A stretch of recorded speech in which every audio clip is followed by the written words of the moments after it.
Welcome back to the Real Football Network. I'm Jim Miller. Well, let's continue to roll through the weekly matchups. Great division matchup out in the NFC West. How about the 1-2 St. Louis Rams go on the road to face the perfect 3-0 Arizona Cardinals? Well, you look at the St. Louis Rams. They're still not generating enough offense.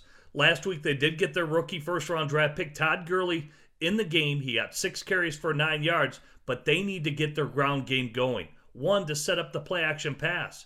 2, the passing offense is non-existent due to receivers dropping the football.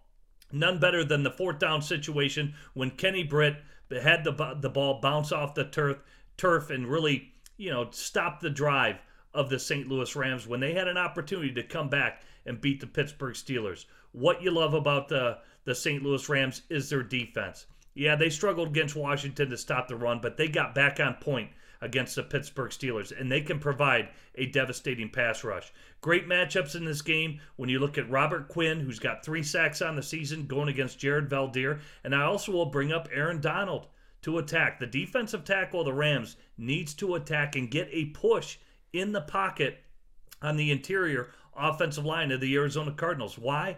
Carson Palmer doesn't like guys at his feet.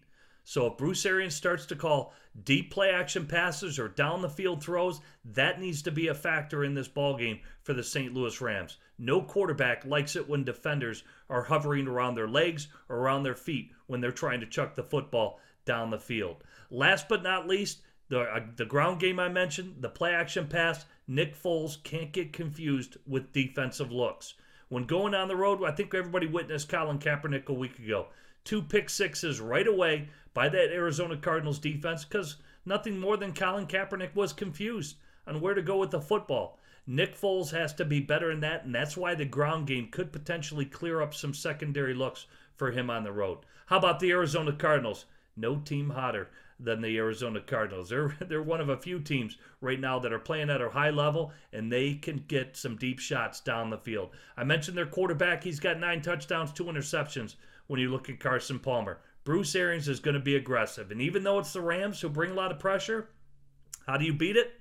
You beat the blitz with big plays down the field. So it's not going to stop Bruce Arians. So it's strength versus strength, in my opinion, in this matchup. Yeah, he'll run some sprint draws and things like that to take advantage of Chris Johnson, what he's done as of late, which has done nothing but average about 4.2 yards. So they are starting to get the ground game cranked up a little bit if you're Arizona. And then again, it's the big plays off the passing attack. They hit a huge flea flicker last week when facing the Chicago Bears. I mean, it was all based off the run game and an aggressive secondary by Chicago. Who catches the touchdown? Larry Fitzgerald. I look for that to continue for the Arizona Cardinals. They're playing at too high of a level, but again, it is paramount that they protect Carson Palmer. He's their meal ticket to the postseason, and he has to be it again here in 2015. So I think this is a low-scoring game. Both defenses, one can generate turnovers and get after the quarterback, but who is the better quarterback? You're going to roll with the veteran in Carson Palmer. So close ball game, 17-10.